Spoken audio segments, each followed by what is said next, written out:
Podcast. I am your host, Ken Joslin, and you guys are in for a special treat today. I have got my good friend, Brian Bogert, straight out of Phoenix, Arizona. Brian is husband, dad, human behavior and performance coach, professional speaker, business strategist, author, exited a company for, eight-figure exit on his company. And he's got the sexiest mustache in America, ladies and gentlemen. What's up, my friend?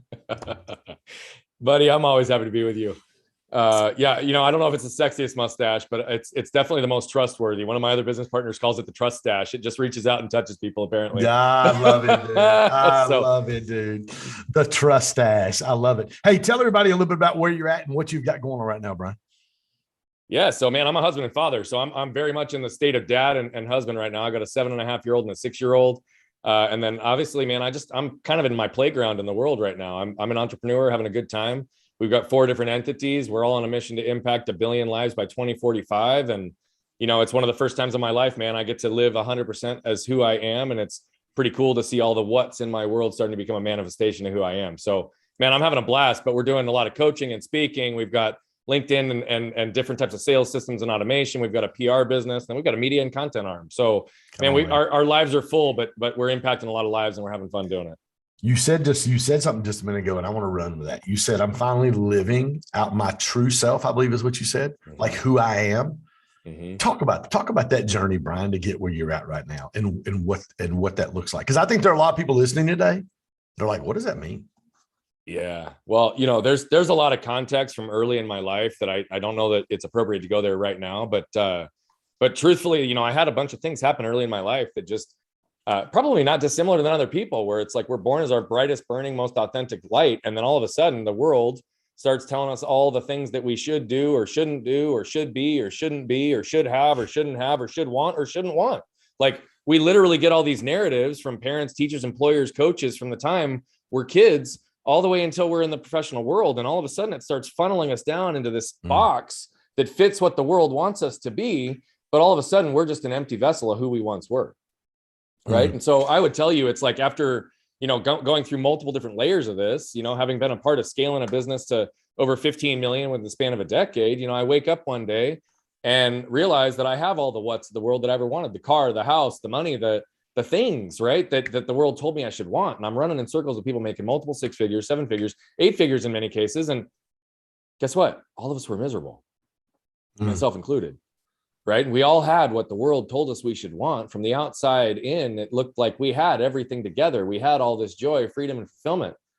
But that was probably 7, 8, 9 years ago for me when I had that realization. And it put me into a whole different pattern to realize that I needed to start shedding those layers of what the world told me I should want, start getting back to who I was, because I truly, I lacked creativity. I lacked my entrepreneurial spirit. I lacked my confidence, right? My shame had impacted me so deeply that I had convinced myself that who I was either not good enough or was too good for the world to accept in some cases. And there's this weird paradigm that's connected to all those emotions that had to be unpacked. So, man, I've been through a lot of work over the last 7, 8, 9, 10 years to just really reclaim who I already was, my most authentic self.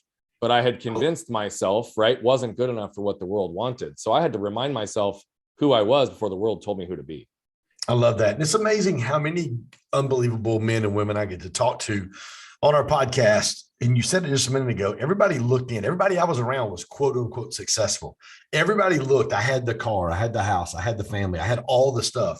But on the inside, there was no fulfillment. And talk to me real quick about that journey, Brian. Take me back to when you first woke up one day and went, is this it? Is this all that I'm supposed to be living for? Yeah. Ironically for me, it was sparked by having kids. I always said that I was going to do everything for the benefit of my family, right? I always said that I was going to be, that I was going to make a lot of money, have a lot of success so that I could give them freedom to choose whatever life they wanted to live. And by the way, I did that. But I woke up, we had kids, and other than the first week I took off once we had our kid, I never readjusted my life, and I was burning the candle at both ends. I wake up 6 months into his life, all of a sudden it passed like that, and I was like, whoa. If I'm saying everything I'm ever going to do is for the benefit of my family and I'm not ever there, then what am I doing? right? I realized that I had not been there for the first 6 months of his life. I wasn't active and involved. I was providing freedom for them financially, but I wasn't giving them the emotional safety. I wasn't there with presence. I wasn't there for leadership. I wasn't there for all the love, except in those moments, right? Those couple of minuscule moments. Time is the only thing I can't create more of. And time was what I desired with my kids. And so it was that when I started to look around and started to really question, like, what am I doing and why? Right? I have all these things around me. I have this external success. I've got the ability to go buy what I want, when I want, have the freedom, live a good life, go on vacations. But at the same time, like, if I'm literally playing this game for the virtue to give my family freedom and I'm not even a part of it, I didn't want to be the guy that woke up one day and his family was gone because I hadn't invested in them as much as I invested in everything else. So that was the moment, honestly, that I started to wake up. And how long did that process take before you finally put your finger on it and said, that's where I'm going? Like, before you were able to paint a picture in your heart of, this is what my life needs to look like.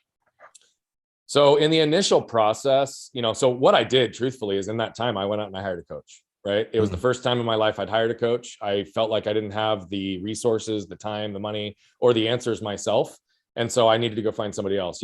Truthfully, I always like to tell this part. I interviewed 15 coaches because the first 15 were an inch deep, a mile wide, had no relevance or credibility, but they certainly had systems that they were trying to sell me, none of which actually had any credibility towards my life.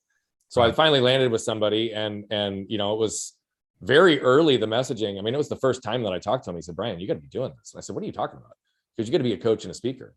He's like, "You've been speaking all your life because of your unique answer." But he's like, "You got to be doing this." He's like, "You do it already. You build people, you build businesses. Like, it's just what you do. Like, why?"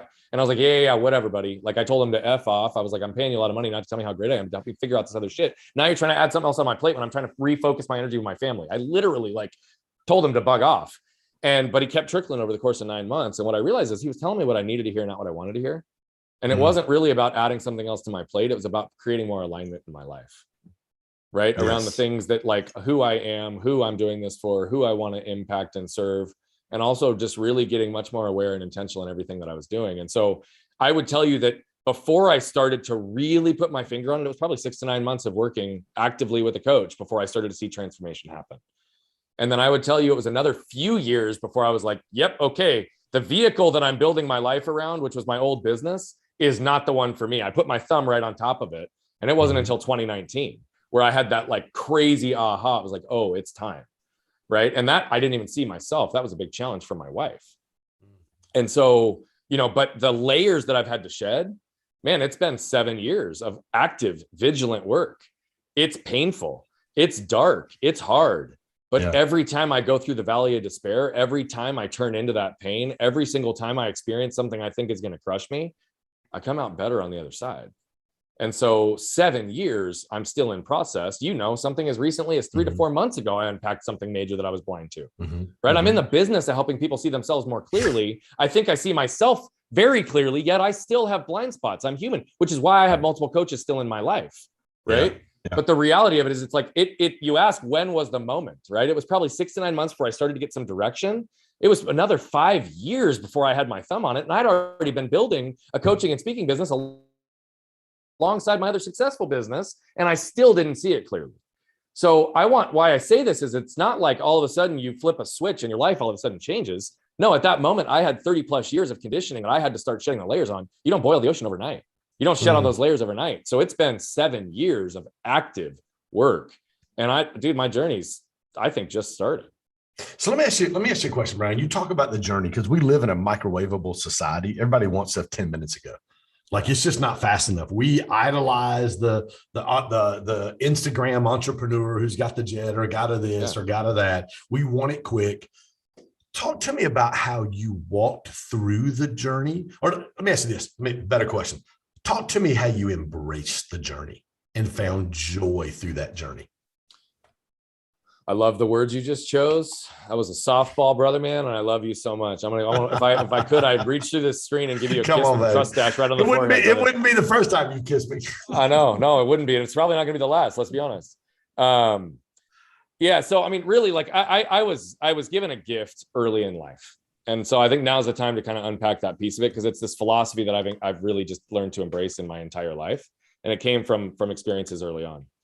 I'm not going to go through the full theatric element of the story. I'm just going to jump right in. My mom, my brother, and I went to our local Walmart to get a 1-inch paintbrush. And I was standing next to the car waiting for my mom to catch up and unlock the doors. And as I was doing that, a truck pulled up in front of the store.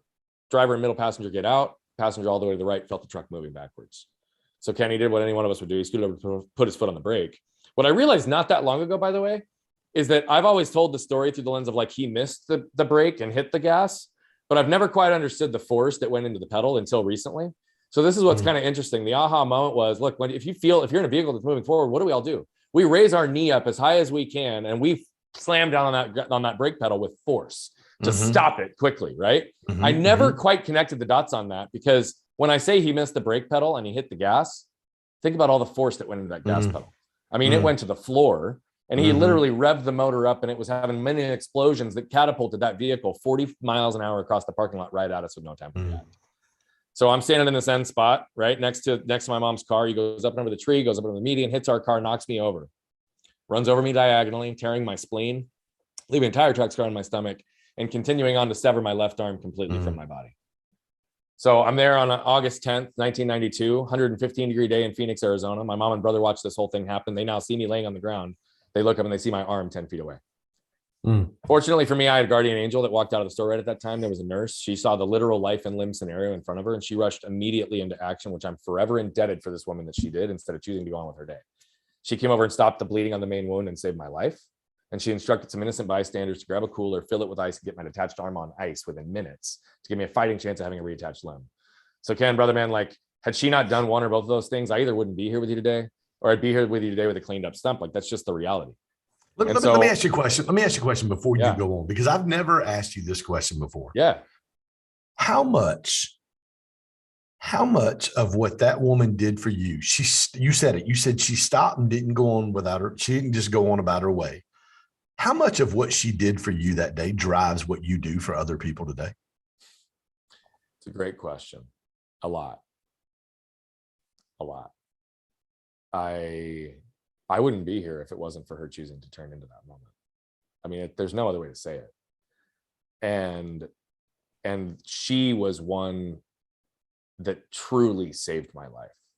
Like, I mean, she saved my life and she saved my limb, even though she wasn't the one that did the reconstruction. She didn't have all the recovery. And so her, and then the other major motivation, truthfully, is over the course of the 5 to 10 years post-accident that I was really involved with the Children's Hospital, through the years of being in and out of the hospital, through the philanthropy, through like telling lessons, through, philanthropy, advocacy, helping people tell positive stories, and all the kids that I met and did this with, many of them are not here still today. Many of them I lost before the time I was even 18 because they had chronic illnesses.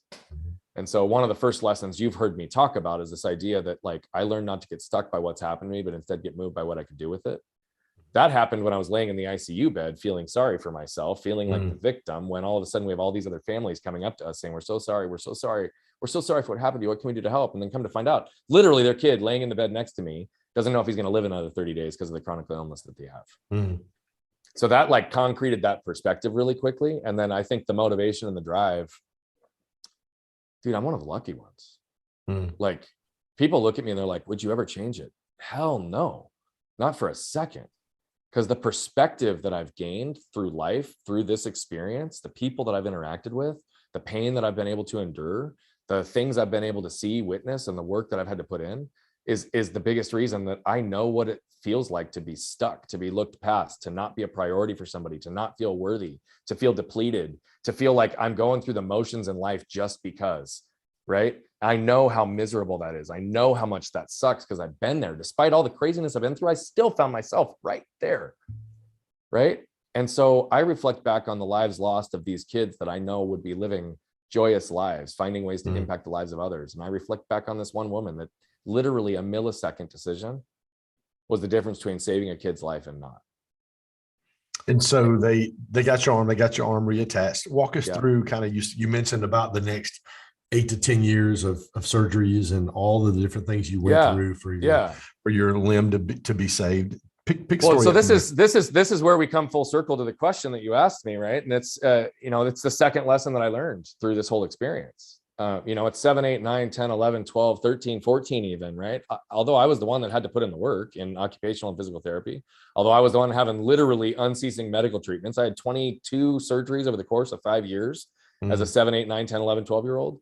I was the one that literally had people dropping their jaw in disbelief when I would tell my story, right? But at the same time, like, I was also in a little bit of a fog because I was being guided through the process. Mm-hmm. But my parents were not. I mean, you got to meet my parents, right? Mm-hmm. They came to an event that you had, that I spoke at, that, happened to be in their hometown, and had an opportunity for them to come join and see me. My parents are still a huge role in my life. And so what they saw was all of it, because they experienced it through a different lens. They were intimately aware of everything that was happening, and they were not in any way in a fog. And I know that the idea of seeing their son grow up without the use of his left arm was a source of great potential suffering for them. Mm-hmm. Right. So they literally willed themselves, not just as a couple and as parents, but like as healers in that environment. They willed themselves to do what was necessary, what was tough, to embrace the pains required to ultimately strengthen and heal me. And so what they did, whether it was intentional or not, was they ingrained in me this philosophy and a way of living, which you've heard me talk about multiple times, which is to embrace pain, to avoid suffering. And I believe that's also where we gain freedom. Mm. And so this is where it comes full circle to the original question. It's like, how did you learn how to do that? I learned it in micro moments, through my own emotional triggers, through my own behavioral patterns, through my own environmental conditioning. And what I realized through multiple times of experiencing it is that, I truly had the ability to choose my own pain, or my suffering would choose me. Right? We talk about this instant gratification. We talk about like instant results. We talk about glorification of these Instagram accounts and all of these things. And it's literally like we live, as you said it, in a microwave society. The reality of it is the only thing we have control over is right now. Right now, this moment. And so when I talk about that microsecond decision that woman made, I ground myself in that every single day, because if I'm too focused on where I'm going, if I'm too focused on what other people think of me, if I'm too focused on the external appearance, I might miss something that's a microsecond decision that could save somebody's life. I love that. I heard TD Jakes. He's a pretty big pastor in America. I heard him. This has been over 20 years ago, 1998, 1999. I heard him at a pastor's conference. He preached a message called A Place Called There.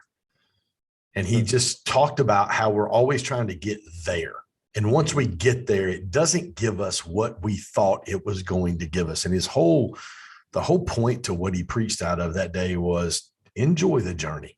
Be able to, like you just said, enjoy the relationships, enjoy the good things, but also enjoy, in your thing of embracing pain to avoid suffering, it even lean into the one thing I've been talking about a lot lately. It's really been on my heart in helping leaders build confidence is finding your hard. Like, what's your hard? Like, lean into the thing you do not want to do. Like, when I get up in the morning, I don't always feel like hitting the gym, but I'm going to do it. This is what I'm going to do. Lean into the thing that you don't want to do. Josh York, I had Josh York on. He's going to be with us in Vegas next week, 2 weeks. Josh said, man, if there's ever a door that's hard and a door that's easy, I'm choosing the door that's hard. Every time. Because I can either choose my hard today, or tomorrow is going to choose it for me. Yeah. Talk about the joy in the journey for you, Brian. So what's interesting is I've only really started to experience the joy in the journey in the last few years, right? I've had joy in moments, but the joy in the journey really came through me actually starting to reconnect with my emotions and understand how that makes me a whole and complete self. And so, like, I couldn't experience joy, even though I thought I was, until I really allowed that to be a part of my process. So I had to say that. I can unpack that if we want to, but truly, like, where I've learned to experience the joy in the journey is I get to experience truly freedom and fulfillment in so many ways. I get to be neutral, absolutely clear, objective, and non-judgmental in so many elements when I can root myself in the now. So I've realized all these things about the past. Like, for me, the past I can't control, but it's important for me to pause and become aware of the lessons I can extract from my stories and experiences, and challenge what those lessons are by making sure that I'm seeing the past very clearly with alternative perspectives involved. Because when I do that, I can extract all of the lessons necessary so that I can become intentional with how to apply them in the future. I find that when I root myself in the future, I do that. I'm telling you, we're going to impact 1 billion lives by 2045. You better damn well believe I have a vision that I'm painting, and I'm handing off the paintbrush to a lot of people to help me paint it, right? It's about collective impact. But I also recognize I can't control even tomorrow or next week. I can't control what's going to happen at GSD when I speak in 2 weeks, right? I can't. I can show up in that moment, but I can't allow myself to be emotionally affected by whatever I'm fabricating the future to be. So when I have learned to trust, surrender, and breathe to the now, every time I do that, that is the joy in the journey. You said something. You just said, I can't surrender myself to the future of what might or might not happen. Do you think that's one of the things, or probably one of the biggest things, that trips up entrepreneurs and business leaders? Is they have this expectation or this vision, and it doesn't come to pass, and they're dealt with heartache. 100%. And I think they view many of these things through the lens of failure. I think it's like when the expectations don't meet reality, it's difficult for people. But what's also interesting is I am a big believer that we can influence and control our destinies, but I also do believe that a lot of things happen for a reason if we choose to see them that way. And so I do think a lot of entrepreneurs get stuck because they have this vision on where they think they need to be based on the role they think they need to play, based on what the world has told them they should do or should be or should have, right? But so many entrepreneurs get tripped up as well because I don't think that their intellectual narrative ever matches their emotional narrative on the connection point to where they actually want to go. So they set this vision, but they don't allow themselves to experience the joy in truly the journey of getting there. So I think in a lot of ways that we encourage visions and goal setting is like, look, we've got to have a direction to stake ourselves in. But we also can't paint that picture so vividly that when we get closer to it, it looks different than what we thought it was because of how we painted the picture. Right. We have to be able to surrender to the fact that as we get closer, guess what? Our 2020 vision that we think we can see clearly into the future, when we get there, we realize actually we had 2080 vision. We need better sight, right? We can't control the future. And so like so much of this is we put so much energy and emotion, and we have so much resistance and energy drain trying to control things we cannot control. That's what happens when you seat yourself in the future or seat yourself in the past. Anything other than literally the 3 seconds before and 3 seconds after, and your ability to potentially fabricate this next couple of minutes through influence by seeing what it is, what else can we control? Nothing. Dude, I got hit by a truck. I was run over. Could that happen tomorrow? Again, absolutely. Did I plan that? Did I control that? Did I have any influence? No, I didn't, but it happened. Right? And so like for me, I just have a really healthy relationship with mortality and the things that I can and can't control, which is what's allowed me at this point in my life to truly sit in the now, which is where all the joy is. Like truly, all the joy is right now. I've heard, I think it was Rick Warren. I heard another, pretty well-known pastor say, your ministry will grow to the level at which you can endure pain. Correct. And literally what you're talking about right now was, I went through so much pain, nothing to do with me, not my decision, not my choice, nothing I could do about it. But because of that pain that I went through, now I have such a different perspective. 100%. Talk about how, Brian, as a coach, as a business coach, walking people, I want to hit that. And then I want to talk about triggers and some emotional things you hit just a minute ago. Talk about how that message for you being a business coach, how does that message resonate and help business owners today? Yeah. So, here's the thing, like we all experience pain on a daily basis. We don't like it. We try to avoid it, right? Literally the narrative of the world is to reduce, eliminate, or avoid it. That's what we hear. That's what everybody says. And when we start to really understand like what is pain, what is suffering, it's where we start to get clarity through those moments, because it's relevant to business owners, but it's relevant to business owners because of the holistic nature and how it impacts our lives, right? And it's not just in business, okay? So, we hit on this topic a little bit, but I'll give some examples and frame this really hard for like, how is this relevant for business owners? Pain is defined as short-term, intermittent, direct cause from something and alleviated once that direct cause is removed, right? And then we as human beings screw it up like we do with everything else. And we put adjectives in front of it like acute and chronic, right? Acute maintains the definition, but chronic inherently changes it because it implies that it's no longer short-term and it persists after the direct cause is removed. So let's stop calling that chronic pain, because it's not. It's actually suffering. We Mm. don't want to admit that suffering exists, particularly when it's the direct result of our choices. Right? But the unavoidable precursor to change is acceptance. So until we surrender and accept the current state of things, we cannot alter them. So we need to understand this concept, because if we truly want to avoid suffering, we need to understand the difference between pain and suffering. So you gave an example earlier, right? Like choose your heart. Your heart in the morning is to get up, right? So you can embrace the pain of getting up early, to hit the gym for 30 minutes a day, to avoid the aches and pains and suffering from a sedentary lifestyle, right? Mm-hmm. You, as a man and as a husband, for myself or anybody, can embrace the pain of a difficult conversation with a spouse or loved one to avoid a difficult marriage that's going to end in divorce, or loveless marriage, or being stuck in a marriage when you actually want divorce. Mm-hmm. As business owners, we can embrace the pain of firing our top salesperson who's contributing the most to top line growth, despite the fact that that's what we want. We want to grow top line revenue, right? To avoid the suffering of stagnant growth and losing all other top talent, because they were the greatest cancer in our culture. Mm. Right? We as business owners can embrace the pain of recognizing that we've got to be able to empower and give ownership to our teams to leverage them up so that they can understand and feel like they've got autonomy and aren't being micromanaged or forced in a direction, so they can live authentically to who they are, to avoid the suffering of people not wanting to run through walls for us, not wanting to be a part of the vision that we're creating, not wanting to do those things. We can embrace the fact that typically our team issues are a direct result of our leadership style. Mm. We can embrace the pain of admitting that, putting in the work to evolve ourselves and grow as a leader, to avoid the suffering of not really ever being able to grow the organization that we've cast that vision for, we've painted a very vivid picture for, but we're absolutely not going to hit if we don't get out of our own way. So when we understand this, right, like these concepts apply to everything in our life, but that's what it is. It's like, could you make 10 more phone calls today? Could you set up a system to automate your sales and lead generation to curate authentic conversations into your inbox? Can you put a really crafted thought work into who you are before you demonstrate who you are to the world, so that they actually want to be working with you? These are all elements of embracing pain, right? Like you got to embrace the pain of going to see a therapist to unpack that trauma, to embrace the pain of hiring a coach if you're stuck and don't know where to go.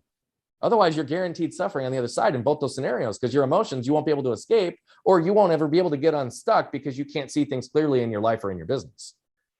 This concept of embracing pain to avoid suffering is life, right? And I genuinely believe that the root of most suffering are the things that are left unsaid, the things that people don't feel they have permission to feel or say, the things that they don't have the words to articulate, or the things that are left undone. Think about that as a business owner. What categories do you have things that fall into any one of those buckets? Because those will guaranteed develop suffering in your business if they are left unaddressed. Say those 4 things again, Brian. The root of most suffering are the things that are left unsaid, the things that we don't have permission to feel or say, the things we don't have the words to articulate about how we're feeling, or the things that are left undone. You just said the things that we don't have permission to feel or say. You talked, the third one was actually wrapped around feelings as well. That's a great opportunity for us to kind of segue and talk about emotional triggers and talk about feelings and emotions. Unpack that for me. The things that we don't have permission to feel. Yeah. Well, I mean, again, it goes back to the narratives of the world based on what we've been told, right? I think the external narrative of the world is like, don't feel, shove shit down, sweep it under the rug, put a smile on. Again, just what you said, we're a microwave society. So it's all about movement. How do we move faster? How do we shut off your emotions in the business place, because we cannot be successful if we feel. Like legitimately, like there's so many narratives. It's like, well, you had a bad day, you better not bring that into the workplace. Like there is literally no focus on the human experience, because it's all been focused so much around profits that we've forgotten about the people, right? We've gotten so focused on the whats that we've forgotten about the who's. Every business that we're in is related to people. Well, guess what? People are dynamic and feel and have emotions. If we try to deny that element of who we are in the human experience, then we are losing the ability to connect, because human connection without emotion is not really human connection. Brene Brown outlined that there was a 1945 field book for the Army that in 1945 had like 150 references to the human experience, emotions, trauma, PTSD, elements that they might be stuck in the field, and taught like emotional leadership, how to move people through these things. Today's field book, 0 references to the human experience and the feelings and emotions. It's situational leadership, organizational leadership, right? It's all about, combat leadership. It's literally broken down into different categories that have forgotten the fact that, guess what? Those people that are going into battle are people, not machines. Right. And so when we think about emotions, it's like, dude, we're taught to shut them off. So how do you help somebody understand that, Brian, and then not only turn them back on, but now I've opened the floodgate. How do I deal with the emotions and the triggers and the things that I'm feeling?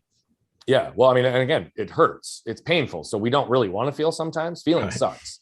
Right. So like, not only is it the external nerve of the world, but just what you said as well is we don't really want to feel that stuff. And how do I protect myself so that if I start feeling, I don't feel too much? Right. That's kind of the root of the question, because we often feel like we can't move through feelings because we're not really taught on how to do that. So, this is what I often say. The things that keep us stuck are not the wrong strategy and tactics. I believe it's typically emotional triggers, behavioral patterns, and environmental conditioning. I believe that you can reverse engineer behavioral patterns and environmental conditioning if you understand the triggers, but you can't reverse engineer behavioral patterns and conditioning you can't reverse engineer triggers if you understand behavioral patterns and conditioning. So how do we do this? The world literally tells us, again, shove it down, show up, and move. I'm saying we need to feel in order to heal, and we need to feel in order to connect. Emotional triggers are things that cause us to literally react. They're the things that alter our state or trait in a moment based on what's happened in front of us, often which the emotion is not rooted about what's in front of us. It's rooted in something about how our grandma looked at us when we were 7. But we haven't moved that into a place of conscious awareness where we can be intentional with it. So instead, we react in those moments thinking it's because, our coworker shushed us in a meeting. And so we need to really start to understand, what are the emotions that are affecting us? What are the triggers and how they impact us? And recognizing that it's okay to feel, right? There are certain people who just feel a lot. They'll cry because they're empathetic and emotional, right? As long as it's not creating damage, why are we so afraid of seeing other people feel? Reaction creates damage. What we would like to teach people to do is choose to respond, which is where repair and refining for the future starts to take place. So triggers are designed to be pulled. So I say you can either allow your emotional triggers to pull you, causing you to react and create damage, or you can pull the trigger on your emotional triggers and learn to respond, where you can repair and refine for the future. And so that's where this concept is. And so we guide people through this inside out methodology to help people understand, how do we actually move through these emotional triggers? But in concept, we have to just start to normalize. Guess what? We all feel, right? So I can either feel authentically and allow myself to choose to respond, or I can react through feeling and get angry and throw something and break it, or react and scream and create more damage. I want to have control over those moments because, again, I told you that it's a microsecond decision that can be the difference between changing and saving somebody's life. And so for me, it's up to me to get ownership and control of those things so I don't create damage, but I can be in a position to hopefully repair and change save someone's life. I love that, dude. Hey, talk to us. Big project. You guys just wrapped up, went live with my guy Bradley's Lightspeed. So look at you smiling. He's like, yeah, we did, man. Talk to us about it, man. Brag on your team and yourself real quick. Well, I'm going to brag on my team because they were the ones that pulled this all together. We launched a course 18 months ago, and I'm not even going to talk about what platform it was on, but it was something I was never proud about. I was never proud. And it was as much myself, frankly, as it was the platform, but the technology didn't give the user experience that I desired. And, I just believe in the standards that I set around myself and in life. You got to show up a certain way. So if I'm not proud to put my name on it, I'm not going to market it. I'm not going to push it. So we never sold it. We never pushed it.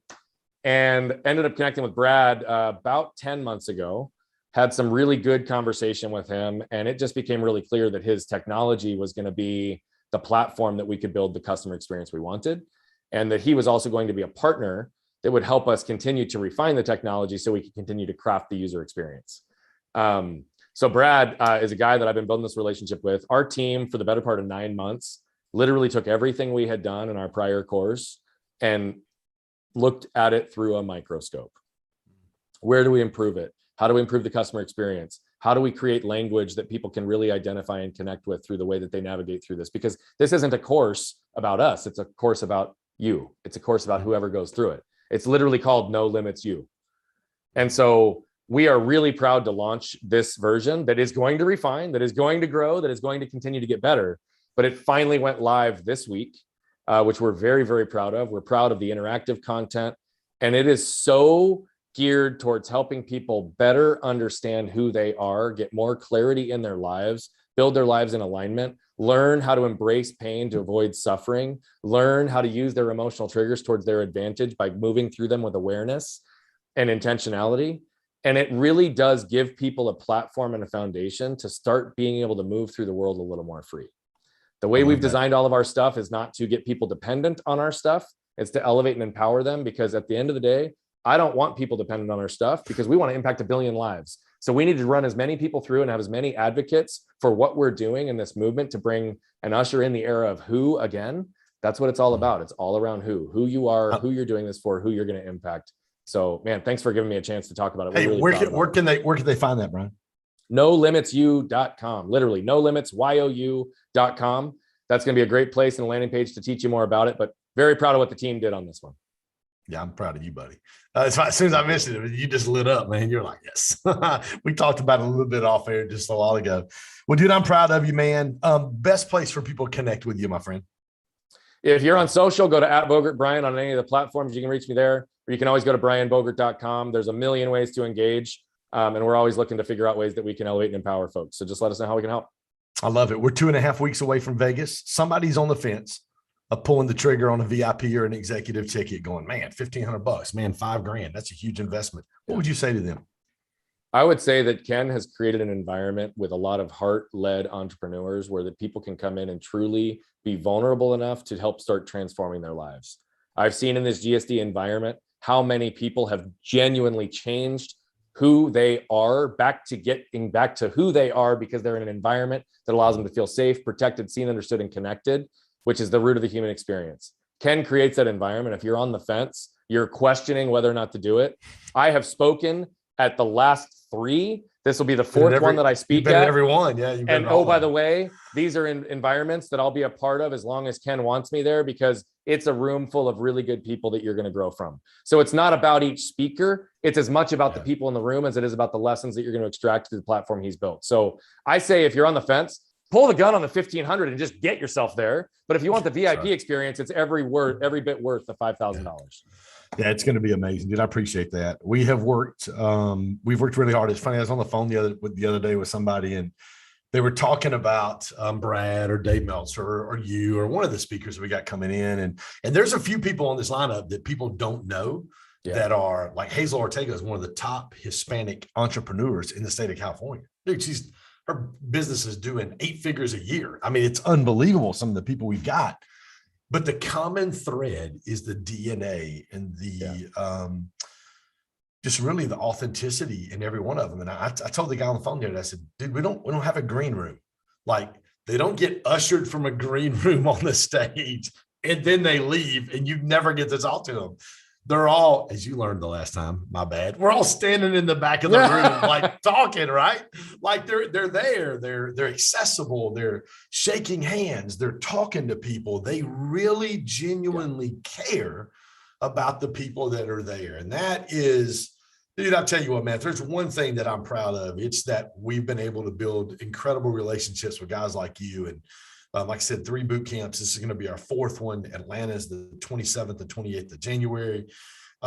We've been able to build some incredible relationships with some people that have done it, but they genuinely care about people and people being significant and living lives like you talked about today. So, dude, hats off to you, bro. I love you, man.